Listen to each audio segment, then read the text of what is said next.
Okay.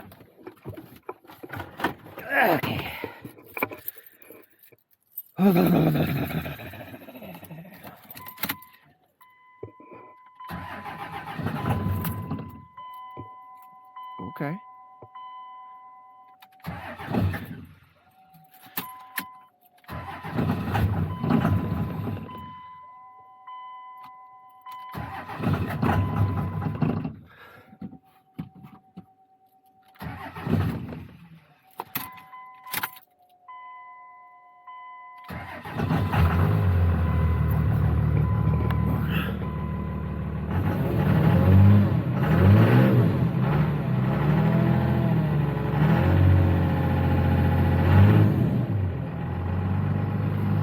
Okay, well, sounds like maybe we have a little bit of an injector bleed down. 191,000 miles on it, wouldn't surprise me.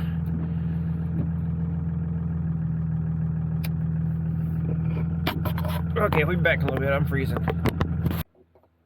Well, started here.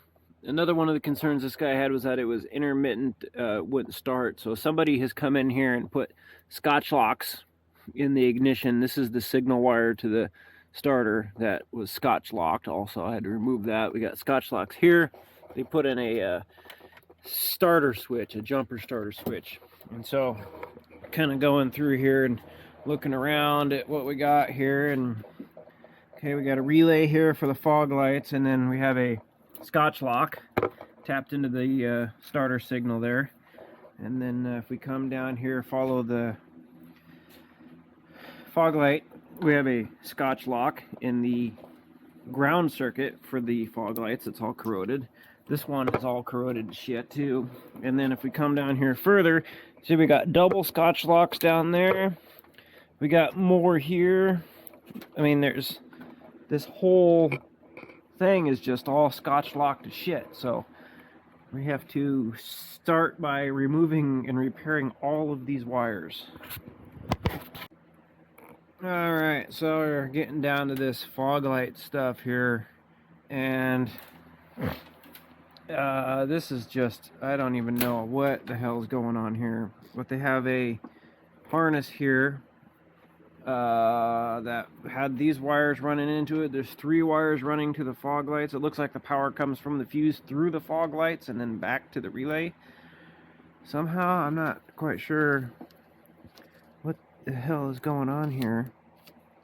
And then so far we removed 4 Scotch-locks. This one was tapped into the lights, this one was tapped into the lights, this one was tapped into something else. They had it, the fog light, the power for the fog light relay was tapped in down here in the junction connector. And then I got this second connector here that runs to the relay, but they're not using the factory relay, which is what this wire here is for. So I don't know what they have done here, but so far that's what we removed. Do not use Scotch-locks. These things are absolute garbage, junk. They cut the wire and then they expose it to corrosion. So I mean, maybe if you lived in the desert in Arizona or something where it never rains, but these things are junk. Look, there's the ground, corroded to shit. This is ridiculous. None of this stuff works right. Like, I don't even know. Not here. Okay, so following some wires here. I figured I'd start at the back. It's got some aftermarket cab lights hooked up here, just trying to see what's going on. So the first thing I notice here is Scotch-lock connecting 2 wires together. That's Scotch-locked into another Scotch-lock. We got Scotch-locks here, Scotch-lock here, and here, and here, and here. Got these backup lights hooked up here, and you can see it's completely corroded because that's what these things do, and they're junk. And then yeah, so then we move forward a little bit. Where the hell was that? We got some more of these cab lights. Got some wires run through here. Scotch-lock into a Scotch-lock, and let's see, into another Scotch-lock, into another Scotch-lock. I can just tell by looking at the size of it. Okay, so go over here.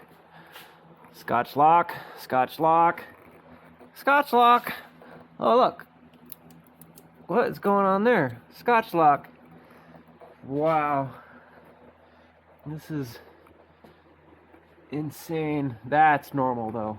That's normal. We're not here to worry about that right now. Oh, look at that.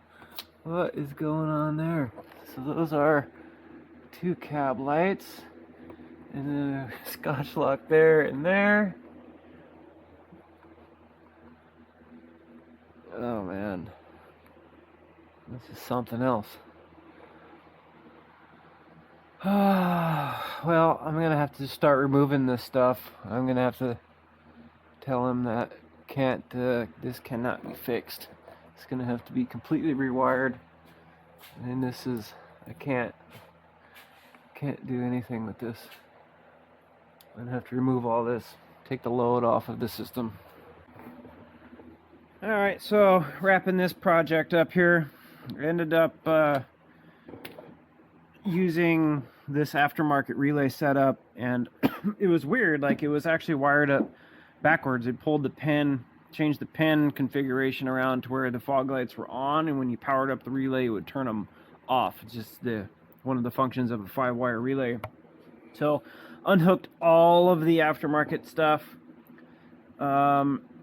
Went ahead and pulled this harness out just to kind of make sure it was all good, and changed the ground, and just used the same relay, and just pulled power, or actually I pulled ground from the pin that the OEM fog light relay would be connected to. So now the fog lights work as they're designed to. We don't have any shorts in the power circuit, and what I found was that now we have dash lights and the dimmer works. So the normal operation of this is down. They're always on just a little bit, but as you go up, they get brighter and brighter, and then you have step 1, step 2, step 3, which is step 1 is just all the way on, no dimmer function. Step 2 is the inside, and step 3 should be cargo lights. So that's how this works. Now, the reason that the dome light was coming on anytime the dash lights were coming on was because this door switch shorted out. So effectively it thought that the doors were open all the time, making it to where the dome lights were coming on and not separating the 2 circuits. So now we have functioning fog lights, and we have functioning dome lights. Well, we have functioning dome lights, cargo lights, and also the door switch circuit is not backfeeding power. Well, that's not really backfeeding power. It just basically thought that the door was open all the time. So we are going to order up a switch for this, and we're basically done here. I'm gonna give the guy, let's see, I'll show you. This is all the wiring that got pulled out of it. These are all the electrical connections that had to cut out of the, these are all Scotch-locks here that had to cut out of the lighting circuit. This, it looks like it's probably a black with yellow stripe. This is the effectively the running light circuit for the whole car. So that's what was tapped into for these. And so I counted a total of, I think it was 27 Scotch-locks. These Scotch-locks that were in there, and these things are junk. Do not use Scotch-locks. They are absolute garbage, and if you use them, you are basically installing a future electrical problem for somebody like me to have to figure out. See, look, they cut into the wire, and then the corrosion gets in. I mean, look at this. 3 Scotch-locks in 1 jumper harness. Can't do stuff like this. Absolutely cannot do stuff like this. So I'm going to order up a switch and call this guy and tell him good news. And that's one more under the belt for us here. And by us, I mean we. And by we, I mean me. So have a good one.